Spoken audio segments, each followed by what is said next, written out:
ಒಂದೊಳ್ಳೆ gravy recipe ಬೇಕು ಅಂತ ಯೋಚನೆ ಮಾಡ್ತಾ ಇದ್ದೀರಾ, ಮಿಸ್ ಮಾಡದೆ ಈ ಒಂದು ರೆಸಿಪಿಯನ್ನು ಸೇವ್ ಮಾಡ್ಕೊಳ್ಳಿ.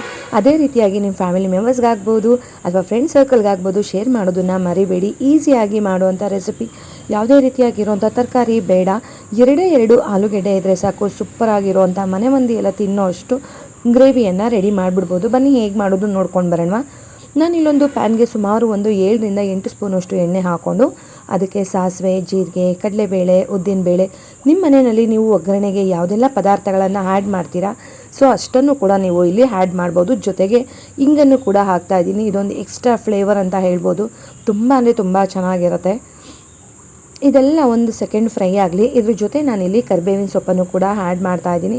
ಆದಷ್ಟು ಸ್ವಲ್ಪ ಗ್ರೇವಿಗಳನ್ನು ಮಾಡಬೇಕಾದ್ರೆ ಎಳೆಯದಾಗಿರುವಂಥ ಕರಿಬೇವಿನ ಸೊಪ್ಪು ತೊಗೊಂಡ್ರೆ ತಿನ್ನಬೇಕಾದ್ರೆ ಮನೆಯಲ್ಲಿ ಸೈಡಲ್ಲಿ ಎತ್ತಿಡೋದಿಲ್ಲ. ನಾವು ಹಾಕುವಂಥ ತರಕಾರಿಗೆ ತುಂಬ ಚೆನ್ನಾಗಿ ಹೊಂದ್ಕೊಳ್ಳುತ್ತೆ. ನಾನು ಇದ್ರ ಜೊತೆ ಒಂದು 3ರಿಂದ 4 ಹಸಿಮೆಣಸಿನ್ಕಾಯನ್ನು ಕೂಡ ಆ್ಯಡ್ ಮಾಡ್ತಾಯಿದ್ದೀನಿ.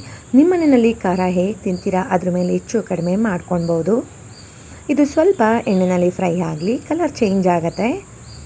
ಇಲ್ಲಿ ಮೀಡಿಯಮ್ ಸೈಜಿಂದು 2 ಈರುಳ್ಳಿಯನ್ನು ಈ ರೀತಿ ಕಟ್ ಮಾಡಿ ಹಾಕ್ಕೊಂಡಿದ್ದೀನಿ. ನೀವು ಫೈನ್ ಚಾಪ್ ಬೇಕಾದರೂ ಮಾಡಿ ಹಾಕ್ಕೊಳ್ಬೋದು. ಇದ್ರ ಜೊತೆ 1 ಸ್ಪೂನಷ್ಟು ಕಸೂರಿ ಮೇಥಿಯನ್ನು ಆ್ಯಡ್ ಮಾಡ್ತಾಯಿದ್ದೀನಿ. ಹಸಿದೇನಾದರೂ ಮೆಂತ್ಯ ಸೊಪ್ಪು ಇದೆ ಅಂದರೆ ನೀವು ಅದನ್ನು ಕೂಡ ಆ್ಯಡ್ ಮಾಡ್ಬೋದು. ಒಂದು ವೇಳೆ ಕಸೂರಿ ಮೇಥಿನೂ ಇಲ್ಲ, ಮೆಂತ್ಯ ಸೊಪ್ಪು ಇಲ್ಲ ಅಂದರೆ ಧಾರಾಳವಾಗಿ ಸ್ಕಿಪ್ ಮಾಡ್ಬೋದು. ಬಟ್ ಇದು ಹಾಕೋದ್ರಿಂದ ಒಂದು ಎಕ್ಸ್ಟ್ರಾ ಫ್ಲೇವರ್ ಬರುತ್ತೆ. ಆ ಫ್ಲೇವರ್ ಏನು ಅಂದರೆ ತುಪ್ಪ ಹಾಕಿರೋ ಥರ ಬರುತ್ತೆ. ಸೊ ಇದನ್ನೆಲ್ಲ ಹಾಕಿದ ಮೇಲೆ ಒಂದು ರೌಂಡ್ ಚೆನ್ನಾಗಿ ಮಿಕ್ಸ್ ಮಾಡೋಣ. ಇದ್ರ ಜೊತೆ ನಾನಿಲ್ಲಿ ಸುಮಾರು ಮೀಡಿಯಮ್ ಸೈಜಿಂದು 2 ಹುಳಿ ಟೊಮ್ಯಾಟೋನ ಆ್ಯಡ್ ಮಾಡ್ತಾಯಿದ್ದೀನಿ. ನೀವು ಇದಕ್ಕಿಂತ ಜಾಸ್ತಿ ಬೇಕಾದರೂ ಹಾಕ್ಕೊಳ್ಬೋದು.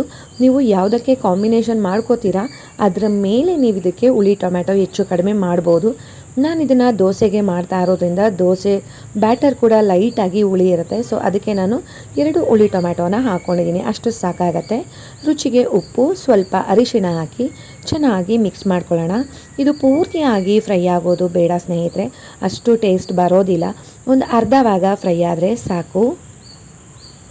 ನೋಡಿ ಚೆನ್ನಾಗಿ ಮಿಕ್ಸ್ ಮಾಡಿದೆ. ಇದು ಇವಾಗ ಒಂದು ಅರ್ಧ ಭಾಗ ಫ್ರೈ ಆಗಿದೆ. ಇವಾಗ ಇಲ್ಲಿ ನಾನು 1 ಕಪ್ಪಷ್ಟು ನಾವು ನೀರು ಕುಡಿತೀವಲ್ವ ಮನೆಯಲ್ಲಿ, ಸೊ ಅಷ್ಟು ಕಡಿಮೆ ಅಂದರೂ ಕೂಡ ಅದು 250 ml ಬರುತ್ತೆ. ಸೊ 1/4 ಲೀಟರ್ ಅಂತ ಹೇಳ್ತೀವಲ್ವ ಅಷ್ಟು ಅದಕ್ಕೆ ಕ್ವಾಂಟಿಟಿ ಇಡಿಸತ್ತೆ.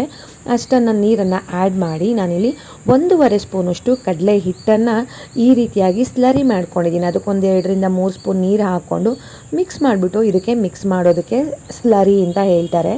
ಸೊ ಆ ರೀತಿಯಾಗಿ ಮಾಡಿ ಹಾಕ್ಕೊಳ್ಳೋದ್ರಿಂದ ತರಕಾರಿ, ನೀರು ಮತ್ತು ಈ ಒಗ್ಗರಣೆಗೆ ಚೆನ್ನಾಗಿ ಒಂದು ಬೈಂಡಿಂಗ್ ಬರುತ್ತೆ. ಅಂದರೆ ಕೋಟಿಂಗ್ ಅಂತೀವಲ್ವ, ಹೊಂದ್ಕೊಳ್ಳುತ್ತೆ, ಚೆನ್ನಾಗಿ ಬೈಂಡಿಂಗ್ ಬರುತ್ತೆ.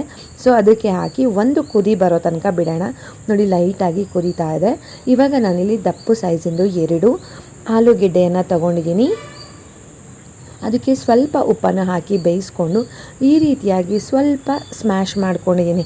ಸ್ವಲ್ಪ ಮಾಡಬೇಕು, ಜಾಸ್ತಿ ಮಾಡಬಾರ್ದು. ಇವಾಗ ಒಂದು ರೌಂಡ್ ಚೆಂದ ಮಿಕ್ಸ್ ಮಾಡೋಣ.